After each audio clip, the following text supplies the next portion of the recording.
Print and electronic media మిత్రులందరికీ నమస్కారం. అలాగే ఈరోజు ఆమదాలవలస నియోజకవర్గ ప్రజానీకానికి, మీడియా మిత్రులకి, వైఎస్ఆర్సీపీ నాయకులకు, కార్యకర్తలు అందరికి కూడా శ్రీరామనవమి శుభాకాంక్షలు తెలియజేసుకుంటూ, ఈరోజు ఈ మీడియా సమావేశం ఏర్పాటు చేయడానికి ప్రధానమైనటువంటి కారణం మా వైఎస్ఆర్ కాంగ్రెస్ పార్టీ జిల్లా పార్టీ పిలుపు మేరకు ఈ 30వ తేదీన మన మూలపేట పోర్టుకు పోదాం పదండి అనే ఈ కార్యక్రమానికి పిలుపునివ్వడం జరిగింది. దాని గురించి మాట్లాడడానికి, అలాగే మూలపేట పోర్టు తాలూకా పూర్వాపరాలు ఈ జిల్లా ప్రజానీకానికి కాస్త వివరించడానికి ఈ మీడియా సమావేశం ఏర్పాటు చేయడం జరిగింది. ఇప్పుడే మన పెద్దలు రమేష్ కుమార్ గారు అన్నట్టు, ప్రపంచంలో ఏ నగరమైనా, ఏ ప్రాంతమైనా అభివృద్ధి చెందింది అని అంటే దానికి అక్కడ పోర్టు సిటీనే, లేకపోతే ఒక పోర్టు ఉన్నప్పుడు మాత్రమే అభివృద్ధి అనేది శరవేగంగా ముందుకు దూసుకువెళ్ళింది. అందుకే ports are engine, economic engines అని అంటారు. పోర్టులని ఎకనామిక్ ఇంజన్స్ అని చెప్పేసి అంటారు. సో అటువంటి పోర్టులు మన భారతదేశానికి స్వాతంత్రం వచ్చిన తర్వాత ఈ ఆంధ్రప్రదేశ్ రాష్ట్రంలో కేవలం 4 పోర్టులు మాత్రమే ఇప్పటి వరకు, అంటే ఇప్పుడు మా జగన్మోహన్ రెడ్డి గారు ముఖ్యమంత్రి అయ్యేంత వరకు కూడా కేవలం 4 పోర్టులే ఉన్నాయి. ఆ 4 పోర్టులు కూడా ఏంటవి? విశాఖపట్నం సీ పోర్టు, కాకినాడ, కృష్ణపట్నం, అలాగే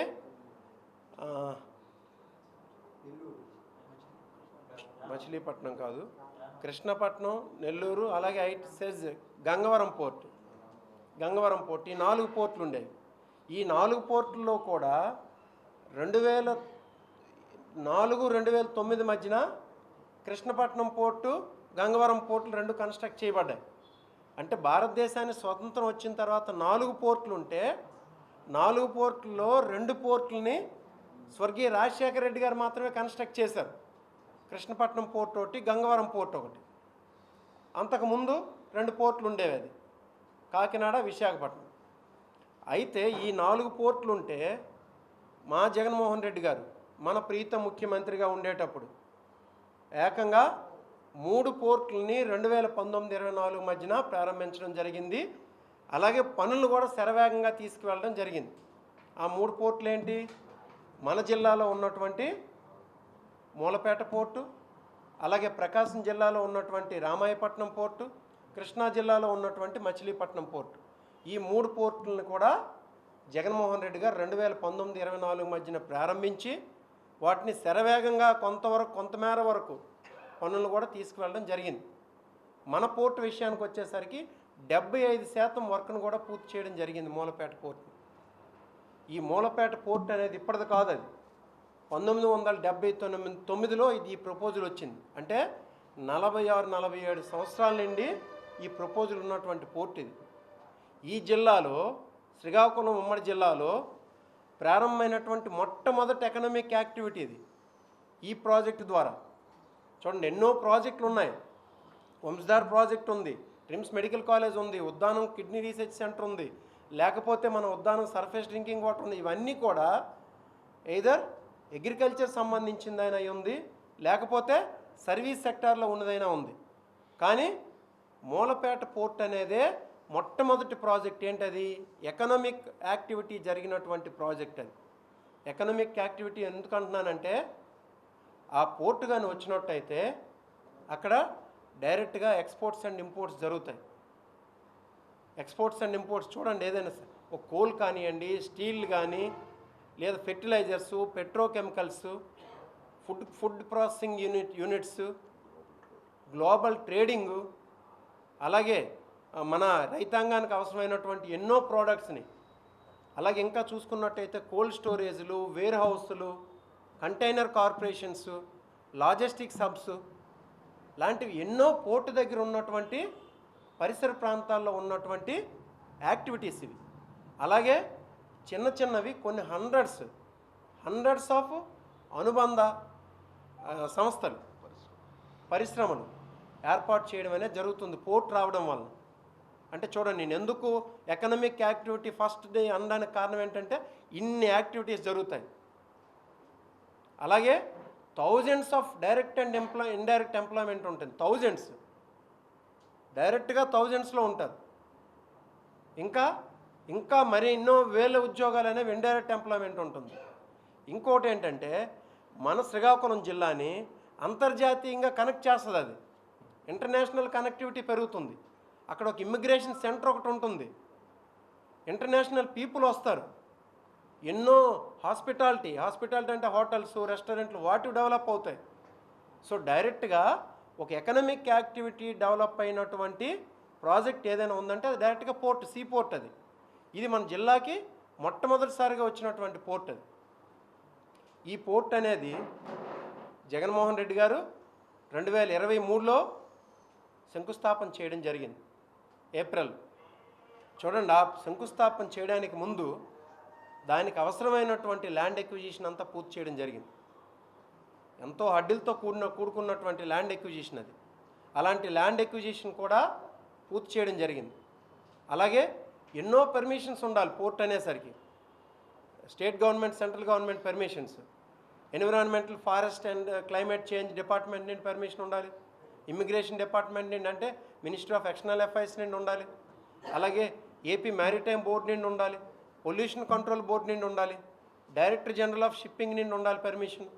ఈ పర్మిషన్స్ అన్నీ పూర్తి చేసి ల్యాండ్ ఎక్విజిషన్ పూర్తి చేసి అలాగే ఈ పోర్టుకి అవసరమైనటువంటి కాంట్రాక్ట్ ఏదైతే ఉందో ఆ కాంట్రాక్ట్ కూడా పూర్తి చేసి ఏప్రిల్ 2023లో దాన్ని శంకుస్థాపన చేయడం జరిగింది మన ప్రీతమ నేత అయినటువంటి జగన్మోహన్ రెడ్డి గారి ఆధ్వర్యంలో. అది అప్పుడు 75% కంప్లీట్ చేసేస్తే దాని యాక్చువల్గా ఎంత, అది 23 మిలియన్ టన్నుల కెపాసిటీ, పెరానం కెపాసిటీ. అది 4300 కోట్లు deep greenfield deep sea port. అది దాని ఫీచర్స్ అన్నమాట, సేలెంట్ ఫీచర్స్ అవి. ఇంకా ఫ్యూచర్లో 100 మిలియన్ టన్నులకి ఎక్స్పాండ్ చేయగలిగే కెపాసిటీతో విజన్ పెట్టుకున్నటువంటి పోర్ట్. అది మన రాష్ట్రంలో ఇప్పటివరకు ఉన్న పోర్టులు కానీ చూసుకున్నట్టయితే 80 మిలియన్ టన్నుల కెపాసిటీతో ఉండేది విశాఖపట్నం పోర్టు, పెద్ద పోర్ట్. అది 80 మిలియన్ టన్నులు. ఇంకా ముందు ఏర్పాటు చేసినటువంటి కాకినాడ పోర్టు 16 మిలియన్ టన్నుల యాన్యువల్ కెపాసిటీతో ఉన్నది. అది అలాంటిది ఇక్కడ మూలపేటలో ఏర్పాటు చేసినటువంటి పోర్టు 23 మిలియన్ టన్నుల కెపాసిటీతో డైరెక్ట్గా స్టార్టింగ్ నుండే 23 మిలియన్ టన్నుల కెపాసిటీతో ఉంది. ఇంకా ఫ్యూచర్లో దీన్ని 100 మిలియన్ టన్స్కి ఎక్స్పాండ్ చేయగలిగే విజన్ పెట్టుకొని ఏర్పాటు చేసినటువంటి పోర్ట్ ఇది. సో ఈ పోర్టుకి ఈ ఆబ్లిగేషన్స్ అన్నీ పూర్తి చేసి ఈ పర్మిషన్స్ అన్నీ తీసుకొచ్చి ల్యాండ్ ఎక్విజిషన్ పూర్తి చేసి ఫైనాన్షియల్ ఎంటైటిల్మెంట్ కూడా, అంటే ఏదైతే ఈ 4300 కోట్లు ఉందో ఒక బ్యాంకింగ్ రంగంతో ఫైనాన్షియల్గా కూడా ఆ కాంట్రాక్టర్ ఎవరైతే ఉన్నారో ఆ కాంట్రాక్టర్కి వాళ్ళకి ఇంటర్లింక్ చేసి సో ఎటువంటి ఫైనాన్షియల్ ప్రాబ్లమ్స్ లేకుండా 2025 డిసెంబర్కి పూర్తి చేయాలనే ఆలోచనతో జగన్మోహన్ రెడ్డి గారు 75% వర్క్స్ని పూర్తి చేయడం జరిగింది. దాని ఆబ్జెక్ట్ ఏంటి, డిసెంబర్ 2025కి పూర్తయిపోయి మిడ్ ఆఫ్ 2026 అంటే మే జూన్ ఆఫ్ 2026లో ఆపరేషన్ స్టార్ట్ చేయాలని చెప్పేసి. దాన్ని దురదృష్టవశాత్తు మన జగన్మోహన్ రెడ్డి గారు ముఖ్యమంత్రిగా లేకపోవడం, ఆ తర్వాత చంద్రబాబు నాయుడు గారు రావడం, చంద్రబాబు నాయుడు గారికి ఈ జిల్లా మీద ఎప్పుడు ఎటువంటి కొద్దిగా కూడా నిబద్ధత లేదు. 4300 కోట్ల ప్రాజెక్ట్ ఇది. పోనీ 43 కోట్ల ప్రాజెక్ట్ ఒక్కటి తెచ్చాడేమో చంద్రబాబు నాయుడు గారు, చెప్పండి. ఈ జిల్లా ప్రజలందరూ ఒకసారి ఆలోచించాలి. అయితే ఇప్పుడు మరి ఫైనాన్షియల్ ఇంటర్లింకింగ్ కూడా, అంటే లింకేజెస్ కూడా జగన్మోహన్ రెడ్డి గారు ప్రొవైడ్ చేస్తే మరి ఎందుకు చేయట్లేదు అనుకుంటున్నారు ఇప్పుడు ఇది? దానికి కారణం ఏంటంటే ఈ సంవత్సరం 2 సంవత్సరాల్లో కానీ ఈ ప్రాజెక్ట్ పూర్తి అయిపోయినట్టయితే ఈ పేరంతా జగన్మోహన్ రెడ్డి గారికి వచ్చేస్తుంది. సో జగన్మోహన్ రెడ్డి గారికి ఆ పేరు రాకూడదు, చంద్రబాబు నాయుడు గారికి పేరు రావాలి. ఎలాగా క్రెడిట్ చోరీ అనేది ఉంది మంది ప్రతి విషయంలో కూడా. నిన్న కాక మొన్న స్టార్ట్ చేసి అనకాపల్లి దగ్గర steel plant, Arsenal metal steel plant, దానిలో కూడా క్రెడిట్ చోరీ, ప్రతి విషయంలో కూడా క్రెడిట్ చోరీ. ఇప్పుడు ఈ 4300 కోట్ల ప్రాజెక్టు కూడా క్రెడిట్ చోరీ. దీన్ని ఏం కప్పిపుచ్చుకోలేక ఏం చేస్తున్నారు ఇప్పుడు?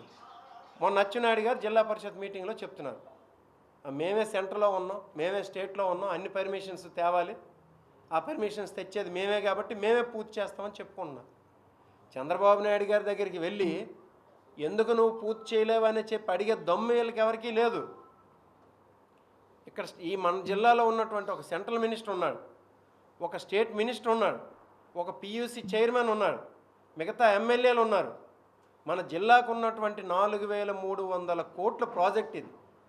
ఎప్పుడైనా ఇస్తాడా? ఎవరైనా ఇంకొక ముఖ్యమంత్రి ఇస్తాడా? అలాంటి ప్రాజెక్ట్ ఇక్కడ ఉంటే దాన్ని పూర్తి చేసుకోవడం వీళ్ళకి చేతగాక తిరిగి చంద్రబాబు నాయుడు గారిని ప్రొటెక్ట్ చేసే మాట్లాడుతున్నారు. ఒక్కసారి ఆలోచించేయమని చెప్పేసి జిల్లా ప్రజలందరికీ కూడా కోరుకుంటున్నాను. ఎందుకనంటే చంద్రబాబు నాయుడు గారికి ఈ జిల్లా మీద ఎటువంటి చిత్తశుద్ధి కూడా ఇప్పటి వరకు లేదు. ఇప్పటి వరకు అభివృద్ధి జరిగినటువంటి ప్రాజెక్టులు ఏమైనా ప్రారంభించడం కానీ పూర్తి చేయడం కానీ జరిగితే లైక్ ఏంటి, వంశధార్ ప్రాజెక్ట్ కానీ, మన బుడగట్లపాలెం ఫిషింగ్ హార్బర్ కానీ, మూలపేట పోర్టు, లేకపోతే మన kidney research centre, Uddanam surface drinking water scheme, IIIT, trims medical college, Ambedkar university, ఇవన్నీ కూడా తెచ్చింది అప్పుడు రాజశేఖర రెడ్డి గారైనా తెచ్చారు, లేకపోతే మా ప్రీతం నేత అయినటువంటి జగన్మోహన్ రెడ్డి గారైనా తెచ్చారు. వీళ్ళు ఎప్పుడూ చంద్రబాబు నాయుడికి ఈ జిల్లా మీద ఎప్పుడూ నిబద్ధత లేదు. 10కి 10 సీట్లు ఇచ్చినప్పుడు కూడా నిబద్ధత లేదు. ఆ నిబద్ధత లేక చంద్రబాబు నాయుడు గారు చేయకపోతే ఇక్కడ ఉన్నటువంటి నాయకులు చంద్రబాబు నాయుడిని కాపాడాలి. వీళ్ళకి వెళ్ళి చంద్రబాబు నాయుడుతో ఫైట్ చేసి తెచ్చినటువంటి సత్తా లేదు. చంద్రబాబు నాయుడు గారికి మన జిల్లా మీద చిత్తశుద్ధి లేదు. అందుకు ఇటువంటి ప్రాజెక్ట్ని అసలు ఏ స్థాయిలో ఉంది అది మనం ఖచ్చితంగా దీన్ని ఒక రకమైనటువంటి ఒత్తిడి తీసుకొచ్చి మన జిల్లాకి ప్రాజెక్ట్ పూర్తి చేసినట్టయితే ఈ జిల్లా ఆర్థిక పరంగా ఎకనామికల్గా ఎంతో డెవలప్ అవుతుందని చెప్పేసి నమ్మి ఇప్పటి వరకు జగన్మోహన్ రెడ్డి గారి హయాంలో జరిగినటువంటి పనుల్ని ప్రజానీకానికి, ఈ జిల్లా ప్రజానీకానికి, ఈ రాష్ట్ర ప్రజానీకానికి చూపించాలనే ఉద్దేశంతో ఈ నెల 30వ తేదీన మన మూలపేట పోర్టుకు పోదాం పదండి అనే ఒక కార్యక్రమాన్ని శ్రీకాకుళం జిల్లా పార్టీ, వైఎస్ఆర్ కాంగ్రెస్ పార్టీ జిల్లా పార్టీ ఆధ్వర్యంలో తలపెట్టడం జరిగింది. దీనివల్ల ఏంటంటే ప్రజానీకానికి తెలుస్తుంది జగన్మోహన్ రెడ్డి గారు ఏం చేశారు, చంద్రబాబు నాయుడు గారు ఎందుకు ఆపుతున్నారు, తెలుగుదేశం నాయకుల తాలూకా అనాసక్తి లేకపోతే వాళ్ళ చేతగానతనం ఏంటి అని చెప్పేసి ప్రజలకు తెలియజేయాలనే ఉద్దేశంతో ఈ నెల 30వ తేదీన తలపెట్టడం జరిగింది. సో ఆ కార్యక్రమానికి ప్రజానీకం అందరూ స్వచ్ఛందంగా వచ్చి పాల్గొని మన నియోజకవర్గం నుండి కూడా, అంటే మొత్తం 10 నియోజకవర్గాల నుండి కూడా ప్రజలను భాగస్వామ్యం చేయాలనే ఆలోచనతో ఈ కార్యక్రమం తలపెట్టడం జరిగింది. కాబట్టి మన నియోజకవర్గం నుండి కూడా పెద్ద ఎత్తున స్వచ్ఛందంగా ప్రజలు వచ్చి, ప్రజా సంఘాలు వచ్చి పాల్గొని ఈ కార్యక్రమాన్ని జయప్రదం చేస్తారని చెప్పి కోరుకుంటూ, అలాగే ఈ కార్యక్రమానికి ఉమ్మడి ఉత్తరాంధ్ర 3 జిల్లాలకు సంబంధించినటువంటి మొత్తం అందరు నేతలు కూడా 34, 35 ఎమ్మెల్యే కాన్స్టిట్యున్సీస్ ఉన్నాయి, అలాగే ఎంపీ కాన్స్టిట్యున్సీస్ ఉన్నాయి, ఎమ్మెల్సీలు ఉన్నారు. అందరు నాయకులు కూడా 30వ తేదీన ఈ కార్యక్రమంలో పాలు పంచుకుంటారు. కాబట్టి మనం దీన్ని ప్రజల్లోకి ఎంత పెద్ద ఎత్తున తీసుకెళ్ళగలిగితే అంత ప్రజలు ఏంటంటే అంత పెద్ద ఎత్తున చంద్రబాబు నాయుడు మీద కానీ, తెలుగుదేశం పార్టీ మీద కానీ, ఈ కూటమి ప్రభుత్వం మీద కానీ ఒత్తిడి తీసుకొచ్చి ఆ మూలపేట పోర్ట్ అనేది సాకారం చేసుకొని మన ప్రాంతం యువకులకి, వేలాది మంది యువకులకు ఉపాధి కలుగుతుంది. అలాగే ఎంతోమంది నిరుద్యోగులు ఉన్నారు, వాళ్ళందరికీ కూడా ఉపాధి కలిగినటువంటి మూలపేట పోర్ట్ని అత్యంత తొందరగా సాధించుకునేలా ఈ ప్రయత్నం చేద్దామని చెప్పి తెలియజేసుకుంటూ, ఇక్కడికి విచ్చేసినటువంటి ప్రతి ఒక్కరికి కూడా మరొకసారి పేరు పేరున ధన్యవాదాలు తెలియజేసుకుంటూ సెలవు.